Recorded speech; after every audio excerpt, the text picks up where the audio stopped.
The Forgotten Face.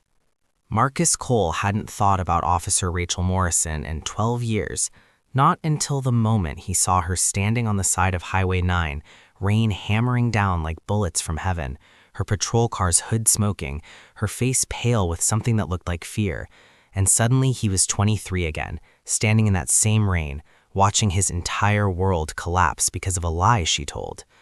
The windshield wipers couldn't move fast enough, but Marcus saw her clearly, that same sharp jawline, those same ice blue eyes that had looked right through him in that courtroom and sworn under oath that he'd attacked her during a traffic stop, that he'd reached for her weapon, that she'd feared for her life, and the jury believed her, because who wouldn't believe a young female officer over a black man with grease under his fingernails and a daughter waiting at home?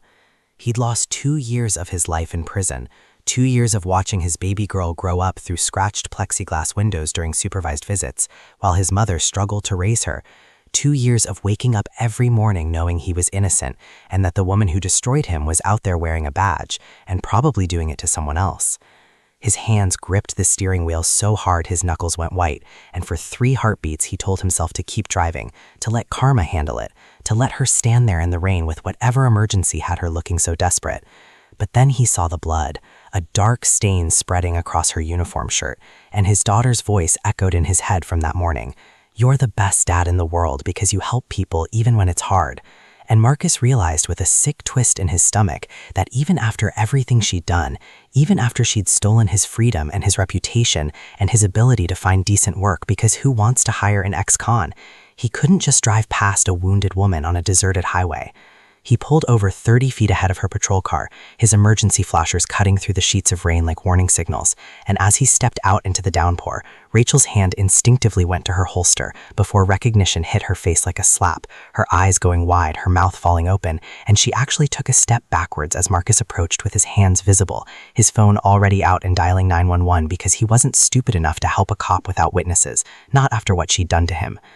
"Dispatch, this is Officer Morrison, badge number 7243, she gasped into her radio before he could speak, her voice shaking. "I need immediate backup on Highway 9, mile marker 47, civilian approaching."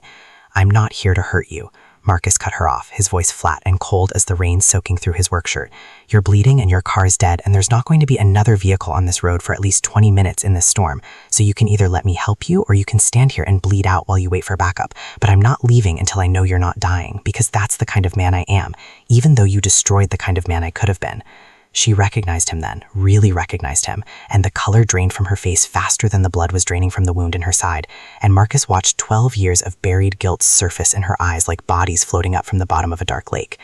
"Marcus," she whispered, and the way she said his name with that crack of old shame in it almost made him get back in his truck. "You shouldn't be here. You should go. I can wait for—" "You're going into shock," he interrupted, pulling off his jacket despite the cold rain. "That wound needs pressure now, and we both know I'm not the kind of person who lets someone die just because they ruin my life. So sit down before you fall down and let me help you before your backup arrives and finds you dead because you were too ashamed to accept help from the man you framed."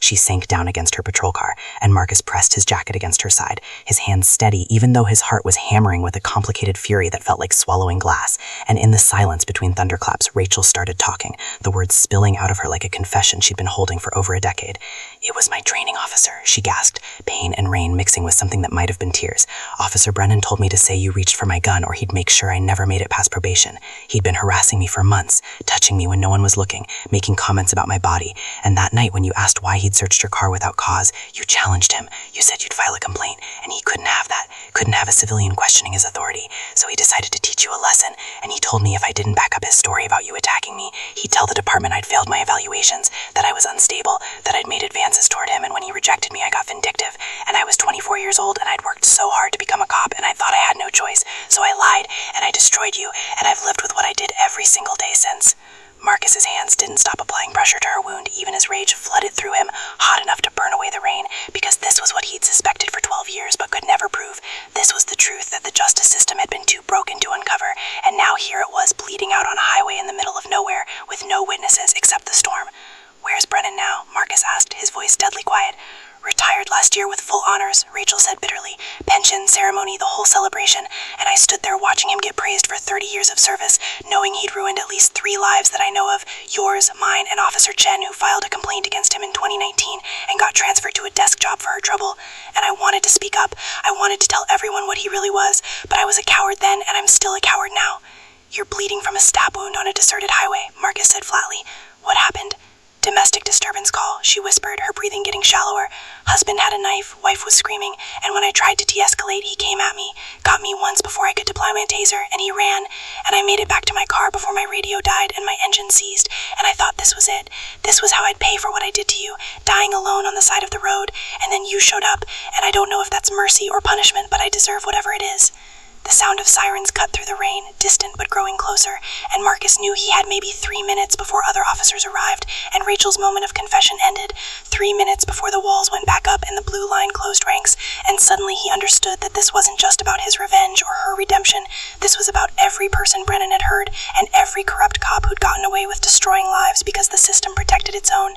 You have one chance to not be a coward, Marcus said, pulling out his phone, hitting record, holding it where she could see the red light. One chance to tell the truth on camera, to give me what I need to clear my name and go after Brennan, to maybe save the next person he's manipulating or the next innocent person some corrupt cop decides to frame. And if you do this, if you finally tell the truth, I'll make sure your backup knows you saved my life out here, that you helped me when my car broke down, that you were a hero today instead of just another cop who looked the other way. Rachel stared at the camera, at Marcus, at the choice that had finally caught up to her after 12 years of running, and something shifted in her face, something that looked like the young woman she'd been before Brennan twisted her into a liar, and she started talking into the camera, her voice growing stronger even as her body grew weaker, giving names, dates, details, describing how Brennan had orchestrated Marcus's arrest, how he'd threatened her, how he'd done the same thing to 2 other officers, how the department's internal affairs had dismissed complaints because Brennan had connections all the way up to the chief, and by the time the backup units arrived with their flashing lights and urgent voices, Marcus had 14 minutes of recorded confession that would change everything. The paramedics took over, stabilizing Rachel, loading her into the ambulance, and the senior officer on scene, a gray-haired sergeant named Williams, looked at Marcus with the kind of suspicion cops always gave to ex-cons at crime scenes, asking questions about what he was doing there, how he knew Officer Morrison, why he'd stopped, and Marcus answered every question calmly, precisely, giving Williams no reason to arrest him, but also no information about the video on his phone, because he knew better than to trust the system that had failed him once already. But as the ambulance pulled away, Rachel caught her eye through the rain-streaked window, and she mouthed 2 words, "I'm sorry," and Marcus didn't nod or wave or acknowledge it, because sorry didn't give him back 2 years of his daughter's childhood, didn't erase the nightmares or the criminal record or the job opportunities he'd lost, but it was a beginning, and maybe that was enough for now.